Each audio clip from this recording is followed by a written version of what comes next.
Word testers. Hey, what's up guys? TheWongKicks back now. I have a performance review. I'm really excited to share this one with you guys. And guess what it's on? It's on the Adidas Crazy Hustle. So let's just get right into it now. Now, of course, let's start off with the traction. As you can see, it's the exact same pattern as used on the Crazy Light Boost 2016. The only difference, as you might be able to tell right away, is translucent rubber. So let's just say, Crazy Light Boost 2016 traction is pretty damn good. Solid rubber, yeah. Translucent rubber works just as well. Anyways, this traction does just the right job. Grips the floor, minimal wiping, and grips the floor. That's what traction is made for. In terms of durability, as you can see, there's no really signs of wear. I've played in these about 2 or 3 times outdoors. I did clean the outsole, however, just because I went to play in these indoors after I played in them outdoors. There's no really signs, but the rubber, I don't know if you can see it. Yeah, you probably can't see that, but it's actually really firm. So durability, you should be okay, outdoor players. It might not be the most durable because the grooves are fairly shallow, but you'll be okay nonetheless. It'll grip the floor. Oh, and tennis court surfaces grip very well in these. Tennis court over asphalt in these, at least. There is a solid rubber option out now. There's a blue colorway of the Crazy Hustle that I just released, and that has a solid white with blue pod right here under the ball of your foot. And I haven't tried those because I've been playing in these, obviously, but those just released. But the solid rubber, maybe you'll have a little bit different experience. Let's move on to the cushion. As you can see, this midsole looks kind of familiar, right? Oh wait, if you didn't watch my first impressions video, it's Bounce. And it looks just like the Alpha Bounce midsole. So, oh wait, where's the little branding? There's a little branding there. Can you see it? Oh wait, it says Bounce. Yeah, so this is full-length Bounce cushion. Bounce is a dual density setup, at least for this shoe. Probably a lot of other shoes too. As you can see, this white section out here is the carrier, and then this yellow portion is within the carrier. So you have a dual density foam setup, and then yeah, it's just really comfortable and responsive, and you have a ton of court feel. And if you're a guard or someone who's really explosive or likes a quick first step, you're gonna like this shoe a lot. This is actually my first time trying out Bounce, and I gotta say, it's bouncy. Okay, now not boost bouncy, but it's bouncy. Now, it's most responsive in the heel. That's where I felt most of it, at least. And in the forefoot, it definitely gets the job done. You have a ton of court feel, you have impact protection, and you have a slightly bouncy, responsive ride. It is a little on the firmer side, at least in my opinion.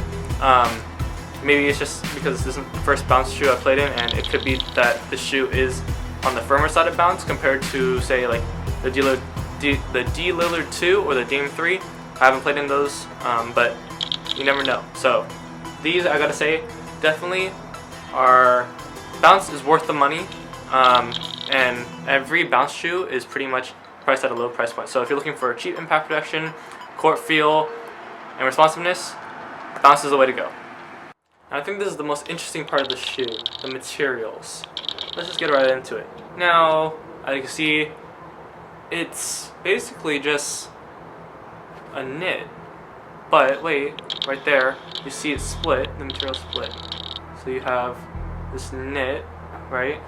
You have the overlay, stops right about here, but the knit continues. It's backed by neoprene, and then on the medial side, the neoprene actually is just raw neoprene, so you don't have the knit. But in the forefoot, you have this high density print, and it just basically gets thicker and more dense, I guess, for lack of a better word, but it gets more dense in the high wear and stress areas, and then eventually starts to get thinner and thinner as you get to the midfoot. But right along the eyelets, the toe, everywhere that you have high density, you need protection. I mean, not high density.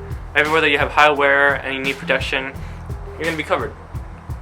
The material is very soft. Definitely keep that fresh out of the box feeling. Besides the upper, you also have these nylon strands that go all the way down to the footbed to draw your foot into the shoe. You can actually see this very well on the blue pair.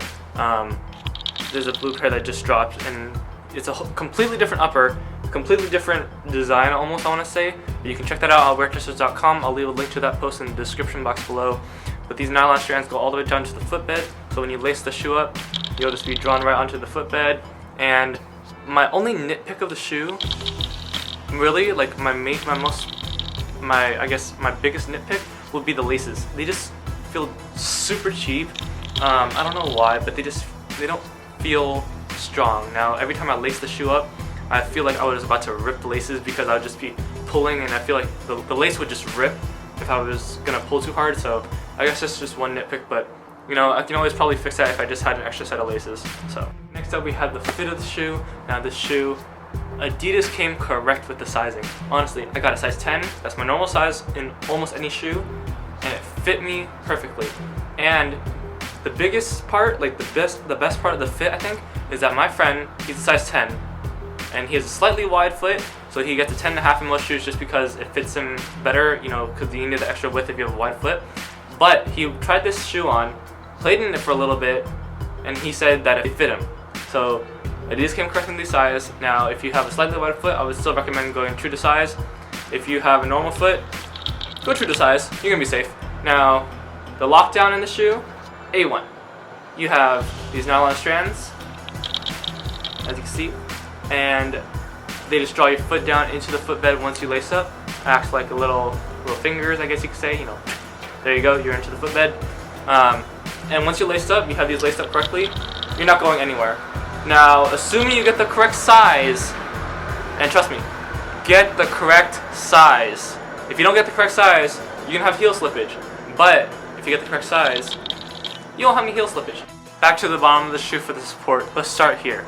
Now you have this whole spring plate and torsional system comes up to the arch right here to give you some rigidity, arch support, so you can't overflex. And also acts as a spring plate, and you also can't move the shoe, you know, in the wrong way, so you won't overextend your arch and have issues. Because trust me, it's a pain in the butt when you have issues with your midfoot and arch and everything. I've had it recently. It just hurts. But yeah, you will be covered there. You have all the arch support and torsional support covered. On top of that, you have the midsole, which acts, let's see, as you can see this right here, you can see this better. It cups the shoe so that your foot is sitting within the midsole, or it kind of cups it so that it's a natural outrigger, so that if you roll naturally. Now, it doesn't have an exact outrigger, as you can see. It's a little bit cut out here for flex grooves, but it's not really an outrigger. You can see, you know, the outsole and midsole are pretty much aligned, but that's another support feature. You're going to be covered if you roll, unless you have a bad roll. You know, you can't stop everything, but you're going to be pretty much covered with a natural roll there. You also have an internal heel counter right here, so you have the heel counter to keep your foot on the footbed, shifting side to side. Upon those lateral movements, won't be going out of the shoe or blowing your shoe out, you know.